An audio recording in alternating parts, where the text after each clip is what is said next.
Días al público presente. Mi nombre es Mariana Cruces, miembro de la Asociación Civil Derecho y Sociedad. A nombre de nuestra asociación, les doy la más cordial bienvenida al ciclo de conferencias internacionales Desafíos actuales del derecho administrativo. El mismo se desarrollará en distintas sesiones, dentro de las cuales abordaremos distintos temas de actualidad relacionados al derecho administrativo desde una perspectiva internacional. El capítulo de hoy titula El reequilibrio de los contratos de larga duración con la administración en tiempos de pandemia, el cual será desarrollado por el doctor Pablo Mayor Menéndez y el comentarista de esta sesión será el doctor Mario Linares Jara. Iniciamos con la ponencia del doctor Pablo Mayor Menéndez, quien es licenciado en Derecho por la Universidad Complutense de Madrid, socio responsable del Departamento de Derecho Público y Sectores Regulados en Allen y Overy. Posee amplia experiencia en el asesoramiento a la administración y a entidades privadas en telecomunicaciones, medios de comunicación, energía, transportes, infraestructura, juego, contratación pública y procesal público.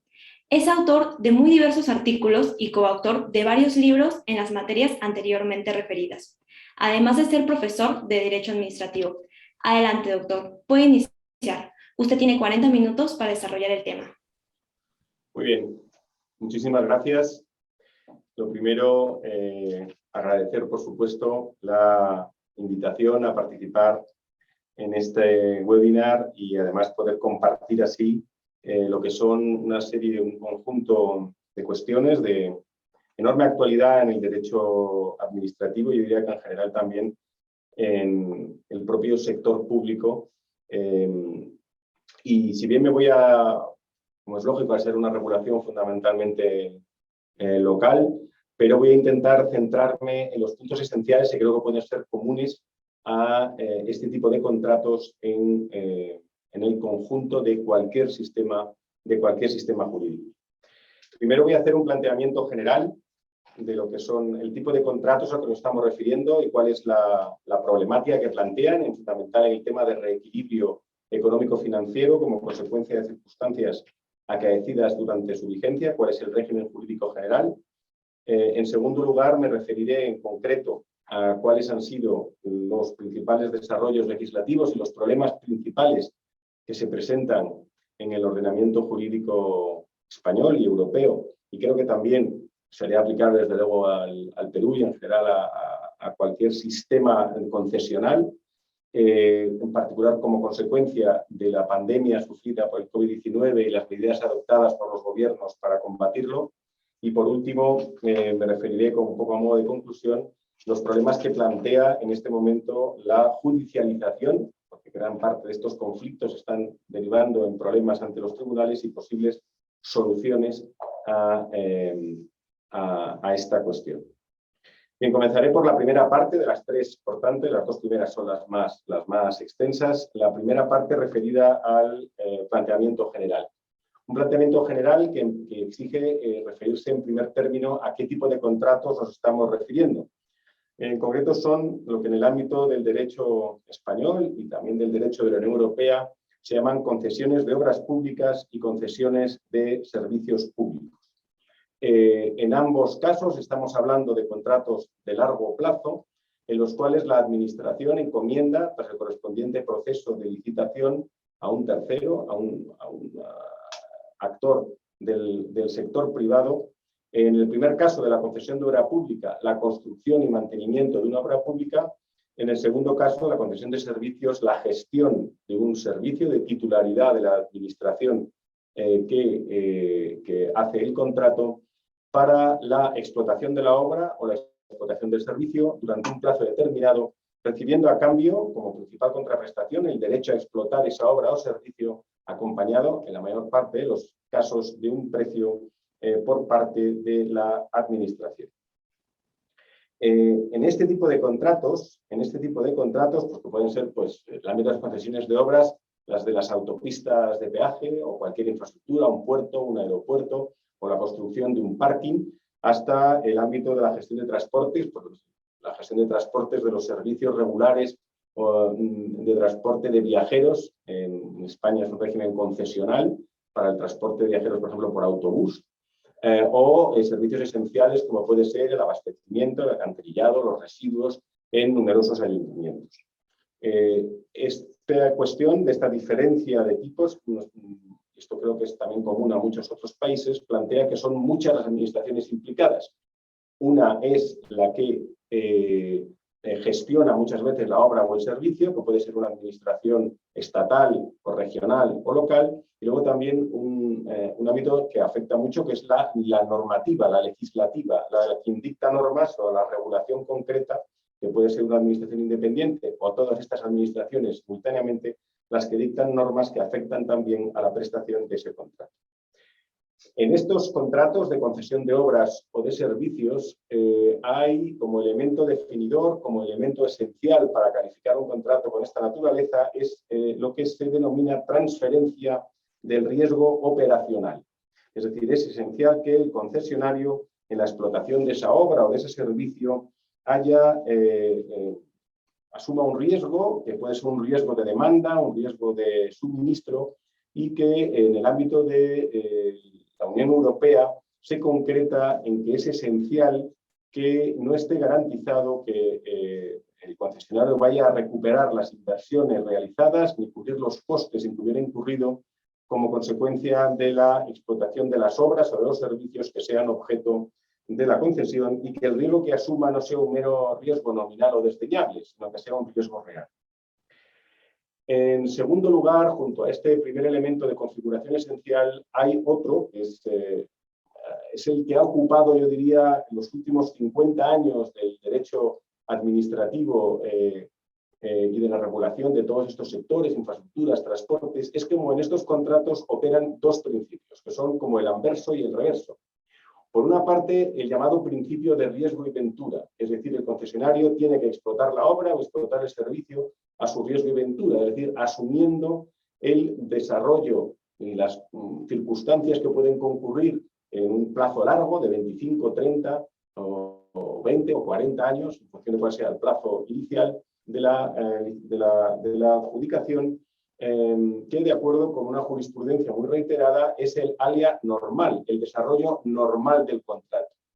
Y el segundo principio, que opera como el reverso, es el principio del mantenimiento del equilibrio económico-financiero. Es decir, el concesionario tiene derecho a que si se produce no el desarrollo normal, sino un desarrollo excepcional, cuando concurren determinadas circunstancias excepcionales, puede tener derecho a que se restablezca el equilibrio que, es decir, entre las prestaciones de las partes inicial en el contrato, que como consecuencia de una de estas circunstancias hubiese resultado roto.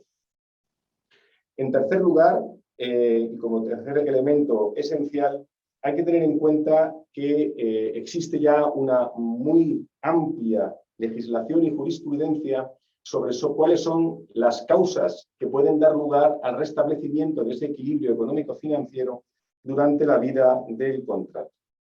Y he de decir aquí que hay una enorme complejidad jurídica que da lugar a que esto sea muy bueno para los despachos de abogados, pero no necesariamente para la sociedad en su conjunto, porque hay, para empezar, una gran modificación normativa. Son temas que se van regulando y se intenta mejorar la regulación cada vez más, lo que da lugar a muy distintos tipos de relaciones jurídicas.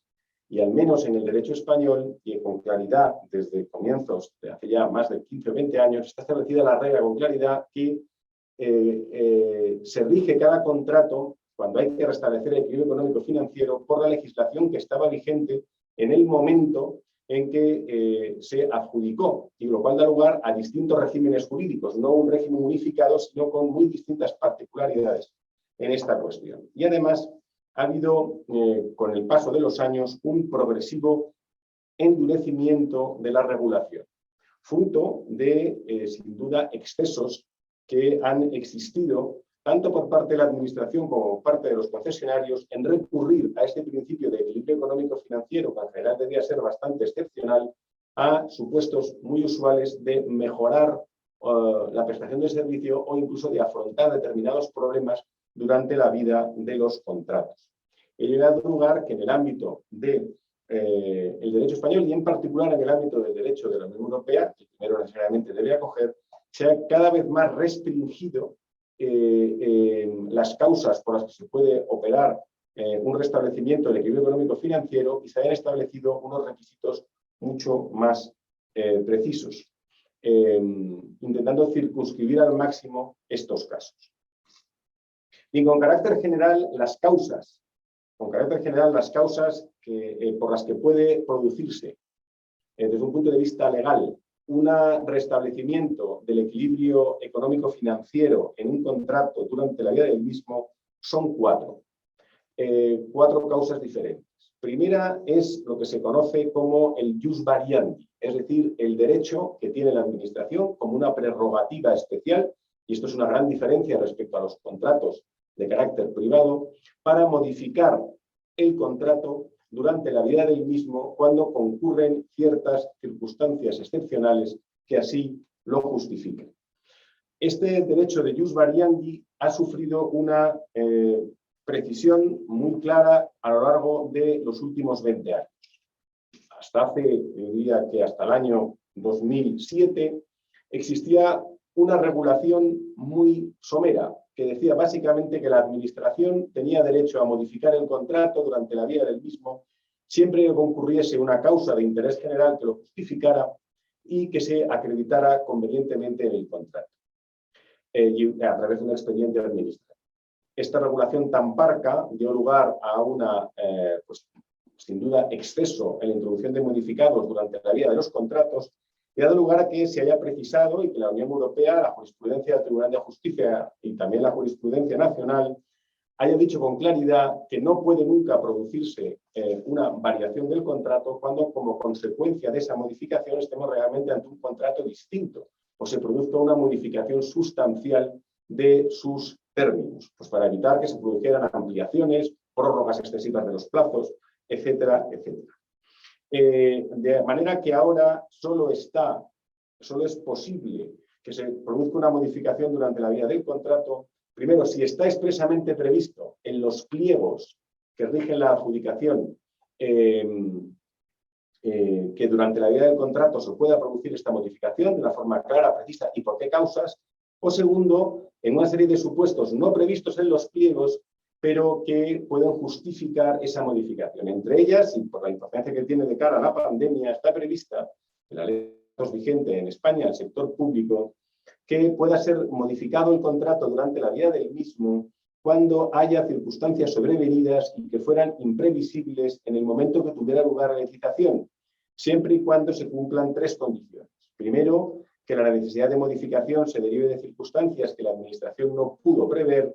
Segundo, que la modificación no altere la naturaleza global del contrato. Y tercero, que en todo caso la modificación no implique, que la cuantía de la modificación no implique de forma tanto en sí misma como acumulada una alteración de más del 50% de su precio inicial. Esta es, por tanto, la regulación básica que existe en este momento de la primer supuesto de modificación de restablecimiento del equilibrio económico-financiero, que es el llamado jus variandi. El segundo supuesto de modificación de restablecimiento del equilibrio es el llamado del factum principis, es decir, que durante la vida del contrato haya determinadas actuaciones de la Administración que determinen, al margen del contrato, que determinen la ruptura sustancial de la economía del contrato, con cualquier tipo de regulación o actuación, ¿de acuerdo? Este hecho del príncipe o factum principis ha tenido también en el derecho en España una progresiva regulación cada vez también más restrictiva, en el sentido de que inicialmente se permitía que fuese cualquier actuación de cualquier administración. En el año 2017, la regulación actualmente vigente la ha limitado a aquellos supuestos en que sean actuaciones de la administración concedente y que determine además la ruptura sustancial de la economía de la concesión. De manera que solo realmente cuando es la misma administración quien adopta esta medida existirá este derecho al restablecimiento. Cuando, por ejemplo, muchas veces en los servicios locales, los servicios regionales, este factum principis se produce como consecuencia de una actuación del legislativo o de la administración estatal, con lo cual ya no existe la posibilidad de acudir a este factum principis, a este hecho del príncipe. Lo que se ha introducido también en el año 2017 como regulación para completar, digamos, los derechos, es que cuando sea una disposición adoptada por otra administración, lo que existirá es un derecho del concesionario a desistir del contrato, es decir, a darlo por terminado. Pero obviamente no es lo mismo porque no se produce la continuidad del contrato. Y además, en este caso se fija que para que se pueda considerar que es aplicable esta causa de desistimiento, tienen que suponer un incremento neto actualizado de los costes de al menos el 5% del importe neto de la cifra de negocios de la concesión por el periodo que reste hasta la conclusión de la misma. Por tanto, primer supuesto ius variandi, segundo supuesto factum principis. El tercer supuesto que puede dar lugar al restablecimiento del equilibrio es la fuerza mayor, es decir, que concurra un hecho imprevisible, un hecho inevitable y un hecho irresistible para el concesionario. Lo que sucede es que la definición de las causas de fuerza mayor en el derecho español está muy limitado, muy tasado, es decir, son unas causas tasadas legalmente y que están muy concentradas en fenómenos de carácter natural, causados por electricidad atmosférica, por fenómenos naturales de efectos catastróficos o ocasionados en tiempo de guerra o alteraciones muy graves del orden público. Y por último, la cuarta y última causa es que ya no es una causa legal, las legales son estas tres primeras, la cuarta es una causa admitida por todos los tribunales, no está regulada la legislación, pero sí se admite por los tribunales de forma ya inmemorial, es la llamada concurrencia de la cláusula rebus sic stantibus o de llamada del riesgo imprevisible. Es decir, que concurran durante la vía del contrato determinadas circunstancias que reúnan tres requisitos. Primero, que sean sobrevenidas. Segundo, que sean imprevistas totalmente por las partes.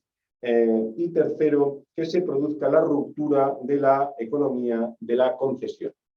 La apreciación de estos tres requisitos, que sean sobrevenidas, que sea imprevisible y que rompa la economía de la concesión, ha sido cada vez en buena medida muy restrictiva por parte de la jurisprudencia en los últimos años, que ha tendido a que, por ejemplo, con el juego más natural, como podría ser el de la crisis económica, a considerar que la crisis económica no es, en general, una circunstancia que debe ser imprevisible para el concesionario. Los flujos económicos deben hacer previsible que durante un contrato de larga duración, de 25 o 30 años, pueda ser perfectamente previsible que haya determinadas circunstancias que se produzcan y que haya etapas de bonanza y etapas de crisis. Lo que sucede es que esto, por ejemplo, es discutible cuando ocurre una crisis de enorme relevancia, como la crisis, por ejemplo, del año 2008, la crisis financiera, en que se producía realmente no un descenso moderado, sino unos descensos de la demanda o los suministros, o que en general, en lo que es el conjunto de la economía, de una enorme importancia. Como digo, en general, la evolución, bueno, como siempre pasa con la jurisprudencia, por una parte sentencias que van por un lado, luego otras que van hacia otro, pero la evolución en general también de la apreciación de esta causa de restablecimiento del equilibrio económico-financiero ha sido restrictiva.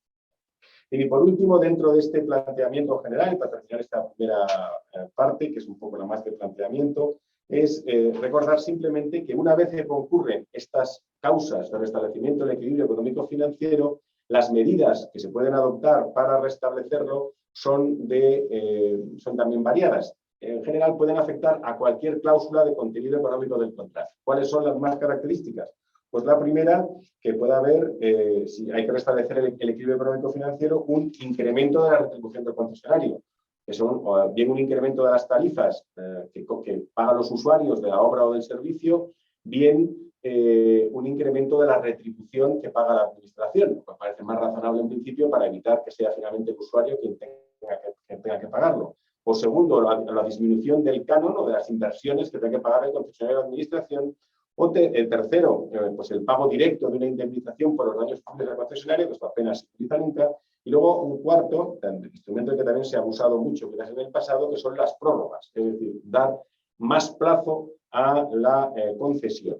Esta última cuestión, el tema de prórrogas de los plazos, también se ha limitado con mayor claridad en los últimos años. Las limitaciones son en la última normativa son muy restrictivas a que en qué casos se puede hacer esta prórroga y en todo caso además limitándolo a un 10, hasta el año 2017 era hasta un 10% del plazo inicial, y a partir del año 2017 hasta un máximo del 15%.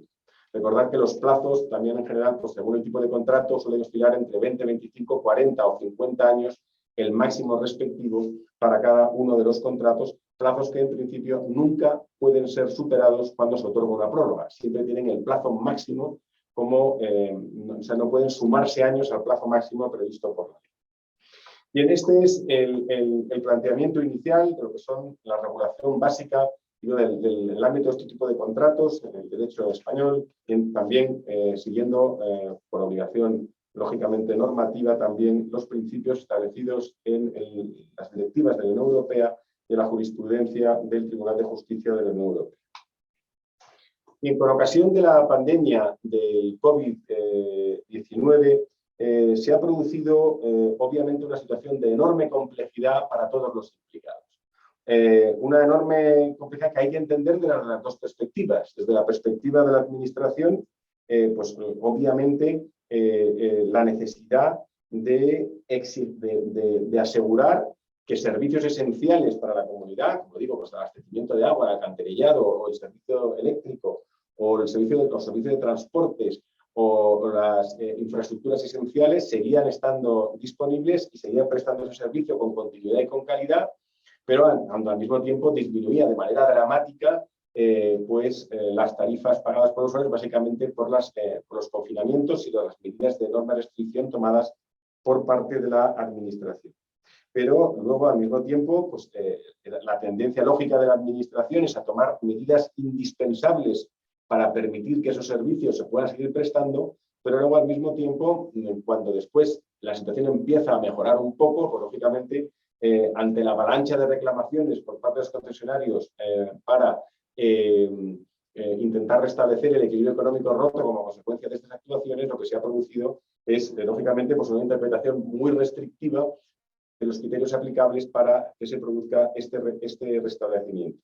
Mientras que, por otra parte, pues la situación del concesionario ha sido también, de entrada, intentar, lógicamente, sobrevivir, mantener el servicio y no quebrar, que la situación, claro, cuando te disminuye, si eres un transportista que llevas por el servicio por autobús y te desciende, tienes que mantener la oferta y te desciende la demanda en un 90%, pues lógicamente o recibes algún tipo de ayuda o no puedes continuar. Pero después, una vez, entre comillas, que has sobrevivido, lo que intentas razonablemente es mantener, es intentar restablecer el equilibrio y, obviamente, no solo sobrevivir, sino también intentar recuperar, pues, el derecho a obtener un beneficio razonable, como también está recogido, pues, en todas las normativas por explotar la obra o por prestarles servicio.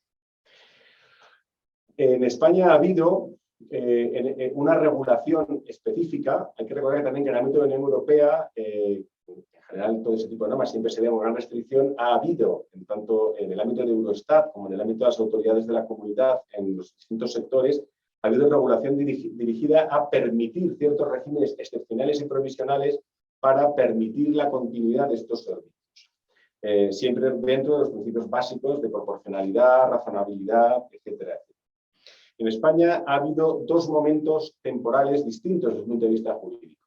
Ha habido, en marzo de 2020, con ocasión del momento del inicio de la pandemia, un estado de alarma, según el derecho español. Un estado de alarma que lo que ha permitido es adoptar al gobierno medidas excepcionales y también a comunidades autónomas y a los ayuntamientos, que básicamente en muchos casos han consistido en exigir mantener la prestación de servicio, mantener en muchos casos también buena parte de la oferta y siendo conscientes de que había, pues, una demanda y que era, por tanto, absolutamente inasumible desde un punto de vista económico el mantenimiento de ese servicio. Este estado de alarma estuvo vigente desde marzo hasta junio en una primera etapa y después, cuando vienen las siguientes olas, se volvió a establecer desde noviembre hasta finales de mayo, mediados de mayo del año 2020. Y después ya dejó de estar vigente el estado de alarma, pero lo cierto es que, aunque se ha producido una mejora de muchos de estos servicios y la prestación de estas obras, no se ha vuelto, en la mayoría de los casos, no se ha vuelto a la situación de 2019, sino que sigue siendo una situación, pues no sé, pues en el ámbito del transporte, pues a lo mejor se ha recuperado ya no es una caída del 90% de la demanda, pero sí del 30 o del 35%. Lo cual determina que sigue existiendo una necesidad de afrontar estas situaciones una vez producida la supervivencia de las empresas, que lógicamente reclaman también el restablecimiento del equilibrio económico. Y por otra parte, una administración que se encuentra con dos problemas. Uno, el de, obviamente, recursos escasos, tiene que ver qué reclamaciones atiende y cuáles no. Y luego también, segundo, la cuestión de si el equilibrio, en la medición de este equilibrio, estos son grandes problemas, tiene que medir solo los problemas actuales o también tiene que mirar el conjunto del contrato en la globalidad del tiempo, si se ha producido o no un beneficio para el concesionario. Planteamiento este segundo, que lógicamente los concesionarios no aceptan, porque bueno, no se trata de hacer un examen global, de manera que el mejor concesionario que haya prestado mejor servicio se vería perjudicado respecto al que, por ejemplo, no lo ha hecho de manera adecuada. En estos distintos momentos hay tres situaciones que voy a intentar resumir de manera muy breve. Una, la amparada por una normativa específica. En España se produce precisamente para intentar salvar estos servicios esenciales, se produce una regulación contenida en un Real Decreto Ley de marzo, el 17 de marzo de 2020, en el cual se reconoce un derecho a un restablecimiento del equilibrio económico-financiero que, en esencia, lo que reconoce es una especie de lo que se ha llamado una especie de seguro legislativo a las pérdidas concesionales, una especie de suspensión de los riesgos durante un tiempo en el cual se reconoce a los concesionarios de obras y de servicios, se les reconoce un derecho a un restablecimiento del equilibrio económico-financiero del contrato mientras se produce esta situación excepcional en la que tienen derecho a la compensación por la pérdida de los ingresos y por el incremento de los costes soportados entre los que se consideran los posibles gastos adicionales salariales que efectivamente hubieran abonado respecto a la ejecución ordinaria del contrato. Se dice que en estos casos esa compensación podrá consistir en cualquier cláusula de contenido económico y en una prórroga de la duración inicial del contrato hasta un máximo del 15%, un máximo que en este caso sí que puede añadirse al máximo previsto legalmente, es decir, se prevé una especie de prórroga incluso más allá del plazo inicial legalmente aplicable a cada uno de estos contratos, y se sujeta a un requisito que se tiene que acreditar, que es que haya una imposibilidad de ejecución del contrato como consecuencia de la situación provocada por el COVID-19 y las medidas adoptadas por las distintas administraciones para hacer frente al mismo. Este requisito tiene que ser reconocido por una resolución administrativa.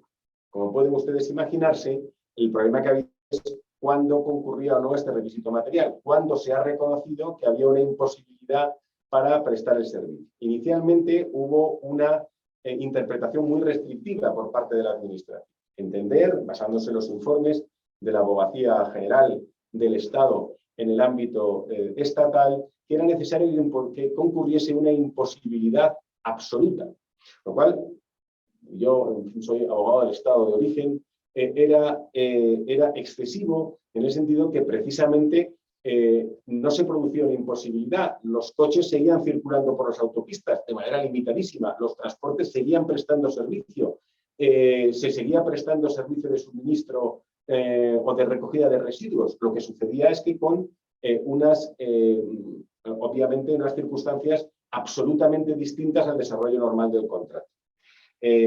Por tanto, la mayoría de la doctrina se mantenía contraria a una posición de que fuese una imposibilidad parcial, y este primer problema fue efectivamente reconocido por un Real Decreto Ley posterior. Se reconoció que podía ser una incapacidad, una imposibilidad parcial, pero aquí tenemos un punto donde en ocasiones se reconoce y en otras no se ha reconocido el que se cumpliese este requisito para poder aplicar este régimen especial que ha permitido que durante la pandemia muchos de estos tipos de servicios hayan recibido un balón de oxígeno, digamos, que permitiese mantener el servicio. Pero claro, al mismo tiempo estamos ante una medida excepcional y específica. cuyos plazos, cuando se adoptaron, tampoco estaban ilimitadas a la vigencia del estado de alarma. Que después, en cambio, la Administración sí que lo ha intentado limitar, en todo caso, a que solo fuesen mientras estuvo vigente el estado de alarma, es decir, hasta junio del año 2021, no más allá. Junto a esta regulación de carácter general, que ha dado lugar a numerosas peticiones de restablecimiento del equilibrio económico-financiero, en algunas atendidas, en otras no, en otras parcialmente, y luego hay un problema, lógicamente, de acreditación de cuáles son los mayores costes, cuáles son los menores ingresos, que da también lugar a una casuística, se pueden imaginar, muy complicadas. Ha habido luego también desarrollos legislativos específicos para determinados sectores, como por ejemplo para el sector de las autopistas de peaje, donde ha habido una regulación también muy concreta para reconocer qué tipo de restablecimiento existía. Es una regulación que fue en julio del año 2020, en el que se reconoció que existía derecho ya no a todos los disminución de ingresos y exceso de costes, sino aquí, por ejemplo, se utilizó la fórmula de que había derecho a tener un derecho al restablecimiento cuando el margen bruto de explotación durante el periodo de vigencia del estado de alarma hubiera sido negativo. En el caso de que hubiera sido positivo, no había derecho al restablecimiento, en otro caso sí, y se establecía, se concretaba cuál era el importe que se tenía derecho a recibir y también que en todo caso el restablecimiento consistía en una ampliación del plazo de duración de la concesión, considerando un crecimiento anual acumulativo de los ingresos del 2%, no se reconocían de cara a la fijación de las cuantías costes relevantes como los de amortización o financieros y en ningún caso la prórroga se concedía podía exceder la duración de la vigencia del estado de alarma. Ha habido también regulaciones específicas en otros sectores, como los de los transportes, por ejemplo, de viajeros por autobús, donde se han establecido dos reequilibrios distintos para dos periodos temporales distintos, en este caso no utilizando el concepto de margen bruto, sino ahí simplemente una fórmula para recoger también mayores costes, menores ingresos, también los mayores costes originados como consecuencia de la pandemia, y como vemos, fórmulas diferentes para cada tipo de contrato, y también en las administraciones locales o regionales, fórmulas específicas según el tipo de servicio ante el que nos encontramos. Como ven, por tanto, muchísima casuística, pero en este primer bloque, por tanto, distintas medidas legislativas específicas adoptadas para intentar encontrar una solución mientras estuvo vigente fundamentalmente el estado de alarma. Hay un segundo bloque de problemas. Son en aquellos casos en que no se cumplían estos requisitos, la tendencia general es que sí que aplicando la legislación general, en todo caso tienes derecho a pedir un restablecimiento del equilibrio económico-financiero. Y yo diría que de las 4 causas que hemos mencionado con anterioridad, prácticamente en todas podrías acudir a pedir un reequilibrio económico-financiero. Uno, se podría pedir que se hiciese un jus variandi, porque concurre el supuesto que he indicado antes de que ha concurrido una circunstancia sobrevenida que ha afectado, lógicamente, a la propia economía sustancial del contrato. Si bien es cierto que con las limitaciones, los requisitos materiales y temporales a los que me he referido anteriormente. Segundo, también claramente se podría decir que concurre un hecho del príncipe, porque finalmente lo que ha producido estas circunstancias de ruptura del equilibrio económico son medidas adoptadas por la Administración.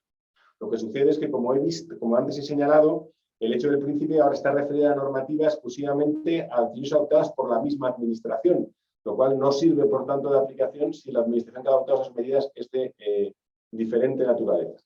En todo caso, lo que sí que concurre con enorme claridad es el supuesto de riesgo imprevisible o circunstancias, el llamado cláusula rebus sic stantibus con carácter más general, puesto que entiendo que es patente que en este supuesto sí que ocurriría los casos que he dicho de imprevisibilidad absoluta de la situación producida y también de la ruptura sustancial de la economía de la concesión. Es más discutible si concurre o no un caso de fuerza mayor, por las cosas que he dicho de que en el derecho español están muy tasadas en fenómenos fundamentalmente de catástrofes naturales y no con carácter específico, un fenómeno que puede ser, en este caso, una causa de salud pública. También, por tanto, está habiendo de este primer grupo de reclamaciones derivados de la legislación específica existente, un segundo grupo que deriva de reclamaciones que están existiendo desde la perspectiva del derecho administrativo general, de la legislación general. Y por último, está también otro gran debate que existe en el ámbito de los administrativistas en España y en la Unión Europea, entiendo que también, seguro, ahora me encantará conocer también la situación en el Perú, respecto a la situación generada en la post-pandemia o en la post-emergencia, es decir, cuando ya en el caso español se levantó el estado de alarma, no se acaba la situación de ruptura de la economía de los contratos. Que en otras ocasiones hay una serie de exigencias también, porque finalmente hay que pensar que aquí lo esencial es preservar también el interés público, la continuidad, la calidad de los servicios que se están prestando.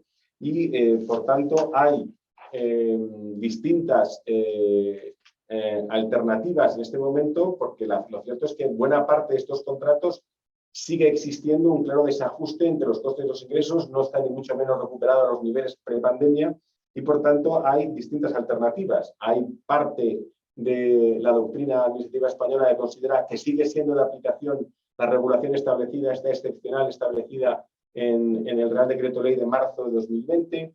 Otros autores piden que es necesaria una solución legislativa a medio y largo plazo que establezca un régimen, digamos, excepcional o nuevo para regular una situación que es absolutamente extraordinaria. Y luego también hay otros que defienden que con la legislación general, a la que me he referido en términos muy breves, puede también puede afrontarse esta cuestión. Y ya por último, después de esta explicación que ha sido muy genérica, hay luego muchos otros matices, muchos temas concretos que luego, por supuesto, pues si alguien tiene alguna pregunta se puede entrar en ellos. Hay una última cuestión que también deriva de la necesidad de encontrar respuestas de manera inmediata, que es que todo esto que hemos comentado es una enorme complejidad. ¿Y qué genera? Pues una gran judicialización. Es decir, al final, y esto en general es muy negativo, hay demasiadas reclamaciones, demasiadas cuestiones que se plantean ante unos tribunales de justicia que ya de por sí están muy, entre comillas, muy colapsados, donde se tarda un tiempo no corto en obtener una resolución para muchos servicios que, insisto, que son esenciales para la comunidad local o para la región o para el propio ámbito estatal. Y aquí se están planteando también distintas soluciones que pretenden ser, y también se está planteando no solo desde la sociedad civil, sino también desde la propia administración, que no acaban de concretarse. Una podría ser fomentar un sistema de mediación que no existe en el ámbito del derecho español, en el ámbito del derecho administrativo. Segundo, incluso fórmulas arbitrales.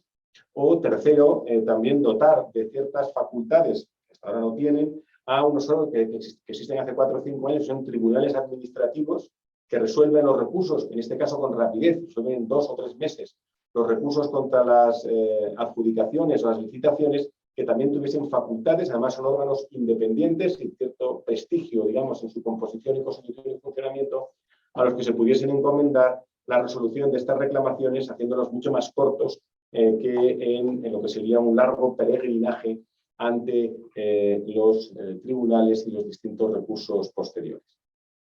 Bien, esta ha sido fundamentalmente, creo que me ha tenido a los 40 minutos para hacer la presentación, y creo que pues pasamos a la siguiente fase. Creo que es Mario, que es ahora cuando podías tú comentarnos también, ¿no? Según me has dicho también un poco cuál es un poco la situación también en el Perú. Muchísimas gracias, doctor, por su excelente ponencia. Ahora pasaremos con los comentarios del doctor Mario Linares, quien es magíster en Derecho de los Servicios Públicos por las Universidades Carlos III de Madrid, París-Nanterre X y El Salvador de Buenos Aires. Cuenta con estudios complementarios de especialización en Derecho Administrativo por las Universidades de Salamanca y Católica de Buenos Aires. Es miembro de la Asociación Peruana de Derecho Administrativo y de la Asociación Iberoamericana de Estudios de Regulación, ASIER. Socio de Linares Consultores y de Mario Linares Abogados. Adelante, doctor, puede iniciar con su ponencia. Usted tiene 20 minutos. Bien, muchas gracias. Gracias a los organizadores, a Derecho y Sociedad, y también, obviamente, hay que felicitar y agradecer la presencia del doctor Mayor Menéndez.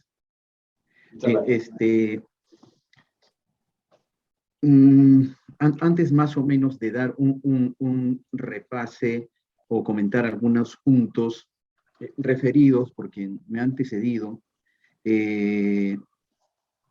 debo hacer una siguiente reflexión, ¿no? O sea, ha pasado mucho respecto desde el fallo, pues, paradigmático del Consejo de Estado francés de Burdeos, ¿no? Respecto del contrato el restablecimiento del equilibrio económico-financiero, de un contrato de gas, ¿no? Por un acontecimiento que era, pues, importante y que involucraba a varias naciones. Había un bloqueo alemán en el puerto de Burdeos, y se había visto afectado el suministro de carbón que era materia prima para este servicio público de gas. Entonces, hubo un reclamo de parte del concesionario, un trato más o menos de largo aliento, y se determinó, pues, que había que restablecer, lo digo en síntesis, el equilibrio original logrado en ese contrato por el acuerdo entre la prestación del servicio y la tarifa a ser cobrada por el particular. Bien, entonces se distorsionó, había que considerar un aumento en la tarifa o un reconocimiento de parte del Estado respecto de ese contrato, que había que volverlo a la normalidad. Y como digo, había la intervención de varias naciones, se afectaba, pero no alcanzamos, pues, las dimensiones de ahora de globalización económica. Bien, supongamos que hay una guerra en Medio Oriente, en algún sitio asiático, y obviamente se van a ver afectadas las importaciones, y esas importaciones pueden ser materia, pues, importante en algún contrato de alguna asociación público-privada. Se va a afectar, y lo que sucede en sitios muy lejanos, indudablemente puede afectar también la vida o el equilibrio de un contrato. ¿Y qué tenemos ahora? Muy reciente, el bloqueo del canal de Suez. Se bloquea el canal de Suez por un acontecimiento imprevisible, ¿no? Uno de estos enormes buques encalla y bloquea todo el suministro de containers en distintas rutas, lo que hace que también comience, pues, a haber cola, a hacerse cola, respecto de otros barcos que quieren pasar, y comienza la escasez, ¿no? Y no son determinados bienes, sino pueden ser bienes intermedios o componentes de bienes. Y esos bienes también pueden afectar distintos contratos en distintas partes del mundo. Se ha globalizado esto. Pero donde no había precedente, porque te puedes escapar por determinado bien, por determinado sector, es un evento tan extraordinario y de afectación total de la economía mundial como el COVID. Afectación no solamente por, digamos, la no utilización, el no suministro de determinados bienes, sino la imposibilidad material, real, de siquiera tener presencia mínima en determinados sitios en cuanto a los recursos humanos. Había, recordemos, en los primeros momentos, una prohibición total en gran parte del planeta respecto de trabajar, respecto de laborar, respecto de cumplir compromisos con los empleadores que son concesionarios, empleadores que tienen un régimen con el Estado determinado, sujetos a penalidades. Entonces, esto ha sido, la verdad, que una experiencia de la cual no existía precedentes, y sobre lo cual se ha tenido, dado lo extraordinario, dado lo grave, que regular y no dejar librado solamente a lo que los contratos podían establecer. Sin embargo, hay regulación y regulación, ¿no? Hay regulación precisa, buena, digamos, quirúrgica, y otras que no lo son tanto. Hubo opiniones del Estado bastante desafortunadas.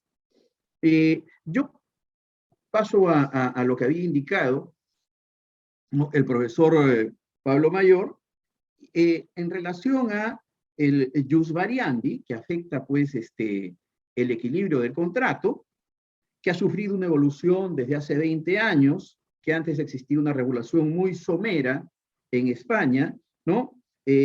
Una mención etérea al interés general, y eso era todo, pero que luego, a través del derecho comunitario, ya existen pautas más precisas respecto de la aplicación de este jus variandi, que no puede existir una modificación pues sustancial, brutal, que determine que se trata de una novación de otro contrato, y que debe estar pues esto previsto, si no en el contrato mismo, sí en los pliegos de condiciones o bases.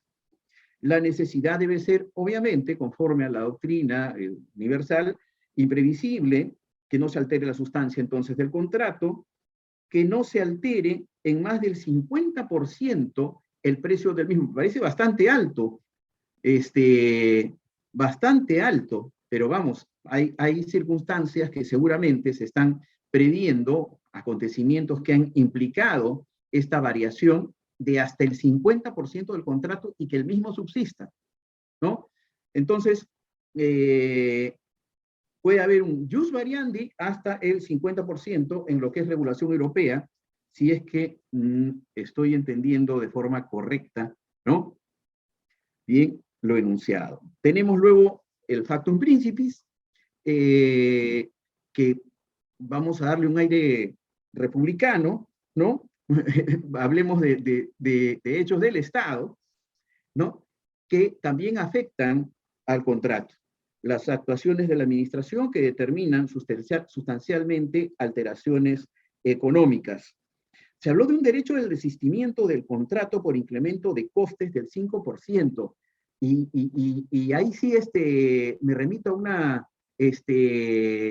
solicito una profundización, doctor, porque estoy un poco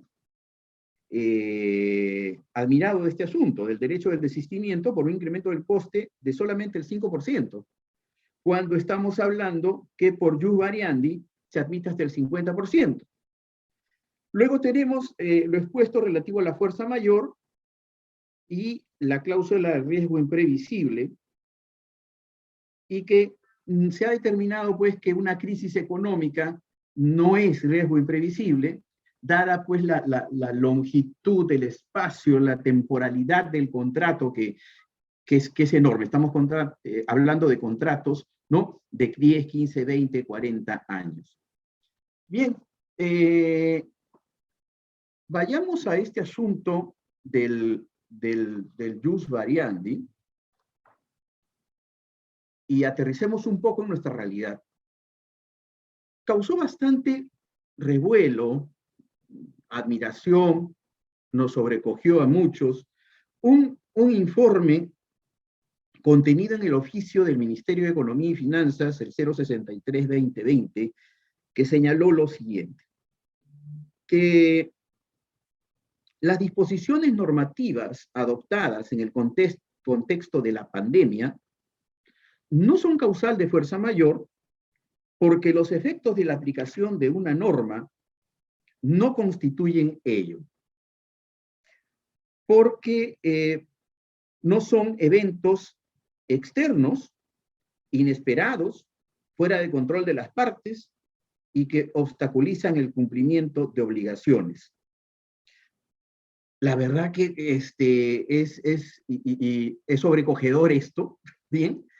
Porque desafía pues los criterios mínimos esenciales de existencia del instituto, y más bien habrá que decir todo lo contrario. Justamente lo mismo que se ha dicho justifica más bien que estemos, ¿no?, ante cuestiones de fuerza mayor que determinan el restablecimiento del equilibrio económico-financiero del contrato.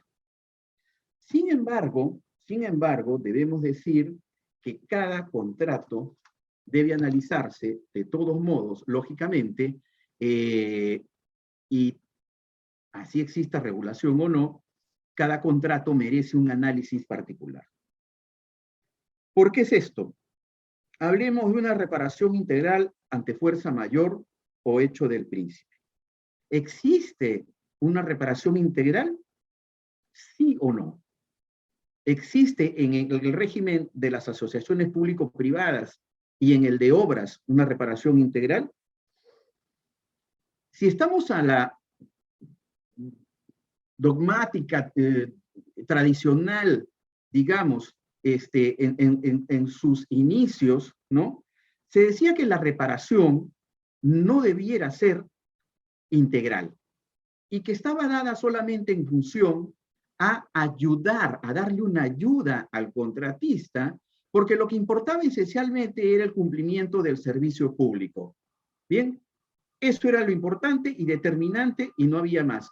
Entonces, era circunstancial la participación del particular contratista, del concesionario, y este simplemente debía recibir una ayuda para que no quiebre, más o menos, y seguir en el cumplimiento del contrato, dado pues que existen finalidades públicas incontrovertibles y deben cumplirse.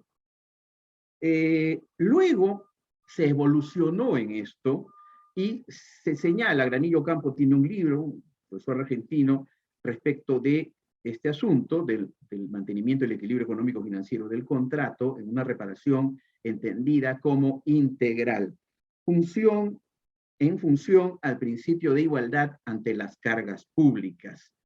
Es decir, el concesionario no debe sufrir un tratamiento distinto y soportar en exceso la carga de la reestructuración de ese contrato, que sí, soportar ese restablecimiento igual que los demás contribuyentes, ¿no? De ahí viene la aplicación de este principio de igualdad ante las cargas públicas. Es decir, que si asume él el riesgo, se está distorsionando de su participación, la asunción de los riesgos en comparación con los demás contribuyentes. Por lo tanto, la reparación debe ser integral ante una ocurrencia imprevista que afecte el contrato. Se habló luego también del derecho de propiedad que existía ya, que existe ya desde la suscripción del contrato y que no puede ser alterado. Existiría una confiscación. Ahora, ¿cómo es esto en la realidad? De nuestro contexto nacional, local, tenemos que eso depende del contrato. En el régimen de obras públicas, la reparación es integral, no existe un límite. Se distorsiona el equilibrio económico-financiero del contrato y debe restituirse el mismo. No hay un riesgo empresario que se asuma.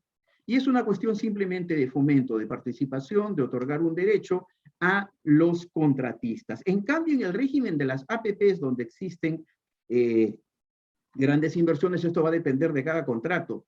Y entonces se determina que va a existir compensación si es que la distorsión es del 15% o 10% del monto del contrato. Bien, antes, si no se llega a ese porcentaje, estamos hablando entonces que existe un riesgo empresario que debe ser asumido como tal. ¿Qué pasó con, y un caso concreto, ¿se acuerdan que cuando comenzó esto del COVID, el gobierno de ese entonces determinó pues que no se cobrase peaje? Y no se cobra peaje por normativa que se impuso, y eso afecta el equilibrio del contrato.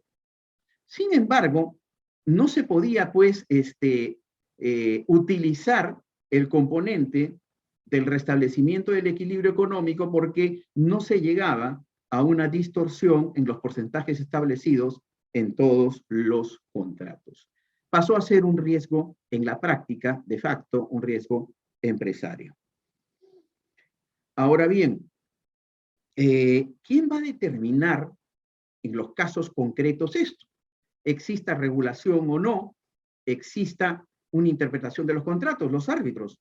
Esto se va en la vía arbitral finalmente y debe mencionarse también que esto puede inclusive derivar en arbitrajes de inversión porque puede que se afecte a través del no reconocimiento del restablecimiento del equilibrio económico-financiero del contrato, la inversión realizada por extranjeros y que tienen cláusulas, que tienen pactos internacionales a través de tratados de libre comercio o tratados de protección de inversiones, en donde están protegidas las mismas cuando existe una expropiación directa o indirecta. Bien, hay un componente que siempre hay que tener en cuenta, que es el que estoy indicando respecto del equilibrio económico-financiero afectado en unos contratos de concesión cuando el inversor es extranjero, que esto sucede, ¿no? No excepcionalmente. Por último, estamos a que el jus variandi es una prerrogativa pública o es una potestad. Podemos hablar de potestas variandi o podemos hablar de jus variandi. De acuerdo a lo dicho, estamos hablando de jus variandi. Es un derecho mesurado, ¿no? Contenido, establecido, determinado en la ley o en el contrato. No es una potestad contractual, bien, es que tiene por esencia el Estado. Es una garantía que se da para que existan, pues, mejores y mayores inversiones. Creo que ya no tengo tiempo, así que aquí termino. Agradezco la atención que me han dispensado. Gracias.